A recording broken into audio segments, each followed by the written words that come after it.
लवकरच होऊ घातलेल्या मुंबई महापालिका निवडणुकीमध्ये मनसे आणि ठाकरेंची शिवसेना एकत्र लढेल अशी जोरदार चर्चा असतानाच मुंबईतील बेस्ट पतपेढीच्या निवडणुकीमध्ये ठाकरे बंधूंची युती झालेली आहे। शिवसेना उभाटा आणि मनसेचे कामगार सेना उत्कर्ष पॅनलखाली एकत्र येऊन ही निवडणूक लढवणार आहेत आणि या निवडणुकीमध्ये ठाकरे बंधूंना शह देण्यासाठी मुख्यमंत्री देवेंद्र फडणवीस यांनी मोठी खेळी केली आहे।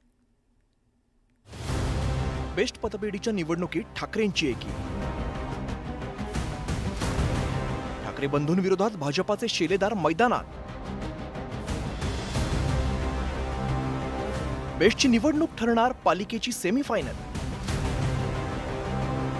येणार म्हणता मुंबईतील बेस्ट एम्प्लॉईज कोऑपरेटिव्ह क्रेडिट सोसायटीच्या निवडणुकीत ठाकरे बंधू एकत्र आले।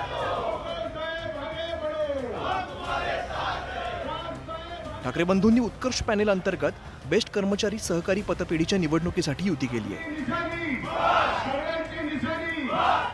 या निवडणुकीत 21 पैकी 19 जागांवरती ठाकरेंची शिवसेना तर मनसे 2 जागांवरती लढणार आहे। ठाकरे बंधूंना शह देण्यासाठी मुख्यमंत्री देवेंद्र फडणवीसांचे 2 शिलेदार प्रसाद लाड आणि प्रवीण दरेकर हे सुद्धा निवडणुकीच्या मैदानात उतरले आहेत। भाजपाच्या सहकार पॅनलमध्ये आमदार प्रवीण दरेकर आणि प्रसाद लाड यांची श्रमिक उत्कर्ष सभा, मत्स्य व्यवसाय मंत्री नितेश राणे यांची समर्थ बेस्ट कामगार संघटना आणि शिवसेनेचे माजी आमदार किरण पावसकर यांची राष्ट्रीय कर्मचारी सेना एकत्र लढणार आहे। जी श्रमिक उत्कर्ष सभा, बेस्ट एम्प्लॉईज इलेक्ट्रिक युनियन या 2 संघटना चालतात। कामगार माझ्याशी निगडीत आहेत, जुडीत आहेत। त्यांचे अनेक प्रश्न मी सोडवले। 750 लोकांना मी परमनंट केलं। प्रमोशनचा प्रश्न सोडवला, रोटेशनचा प्रश्न सोडवला, डेपोचा प्रश्न सोडवला, अनेक प्रश्न सोडवले।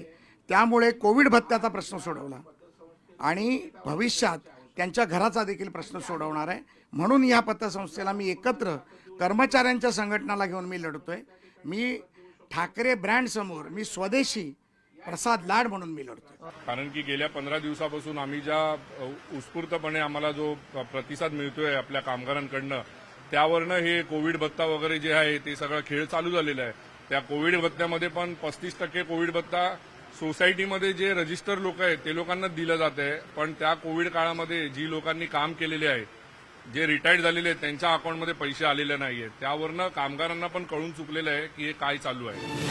डबघाईला आलेल्या बेस्टसाठी ही निवडणूक अनेक अर्थांनी महत्त्वाची ठरणार आहे। बेस्ट प्रशासनाचे अनेक डेपो शहरामध्ये मोक्याच्या ठिकाणी आहेत। हे भाडेतत्वावरती देण्यासाठी मार्ग मोकळा झाल्यावर पतसंस्थेला भरीव मदत होणार आहे। गेल्या अनेक वर्षांपासून बेस्टमधील कंत्राटी कर्मचारी भरती प्रलंबित आहे। भाडेतत्वावरील बसेस कमी करत हक्काची बस सेवा जिवंत ठेवण्यासाठी जादा बसेस खरेदी करण्याची मागणी सुद्धा प्रलंबित आहे। बेस्ट कामगार सेनेचा विजय हा स्थानिक स्वराज्य संस्थांच्या निवडणुकी आधीची झलक असणार आहे। देणारे कोण आहेत आणि घेणारे कोण आहेत? देणारं प्रसाद लाड यांचं पॅनल आहे। कारण प्रसाद लाडला काही स्वार्थच साधायचा नाही ना। त्यांनी त्या ठिकाणी विजय कांबळेंची युनियन कशासाठी घेतली? ते काय रोजगाराचा धंदा म्हणून नाही, त्याचा धंदा पाणी व्यवस्थित चालू आहे। आपण भाऊ तिथल्या बेस्ट कामगारांना न्याय मिळावा म्हणून त्यांनी याच्यात इंटरेस्ट केले। आता सुद्धा क्रेडिट सोसायटी ही त्या ठिकाणी सक्षम व्हावी, त्या माध्यमातून अनेक योजना, सवलती आणि कामगारांचं भलं व्हावं या पवित्र उद्देशानं ते मैदानात होते। भूखंडाचा श्रीखंडच इथे सगळं काम करतोय असं माझं ठाम मत आहे। 371 एकर जी जमीन आहे या बेस्टची, ही वास्तविक मागच्या 100 वर्षामध्ये कर्मचाऱ्यांनी आपल्या मेहनतीने उभी केलेली ही प्रचंड अशी हे आहे। पण तिच्याकडे सगळ्यांचं लक्ष आहे।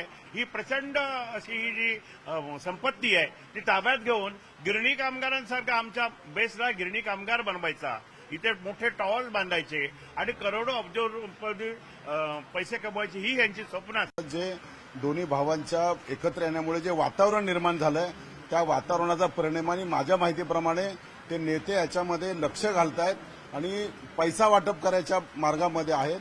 त्यांना एवढं माहिती आहे की जर का या बेस्टच्या पतपेढीमध्ये शिवसेनेचं आणि महाराष्ट्र नवनिर्माण सेनेचं पॅनल जिंकलं तर या विधानसभेतली सत्ता पण त्यांची जाऊ शकते। मुंबईमध्ये महानगरपालिकेमध्ये एक हाती सत्ता या आपल्या दोघा भावांची येऊ शकते। त्याच्यामुळे त्यांच्या पायाखालची जमीन सरकलेली आहे। 18 ऑगस्ट रोजी निवडणूक होणार आहे। त्याआधी जोरदार आरोप प्रत्यारोप सुरू झाल्याचं दिसून येत आहे। महापालिका निवडणुकीत ठाकरे बंधूंच्या युतीच्या चर्चा होत असताना या दोन्ही पक्षाचे नेते या निवडणुकीच्या निमित्ताने पहिल्यांदा एकत्र येत आहेत। या पार्श्वभूमीवरती ठाकरे बंधूंची जादू या निवडणुकीमध्ये चालणार की भाजप त्यांना धक्का देणार याची उत्सुकता असणार आहे। सुस्मिता बदाणे पाटीलसह bureau report, news 18 Lokmat, Mumbai.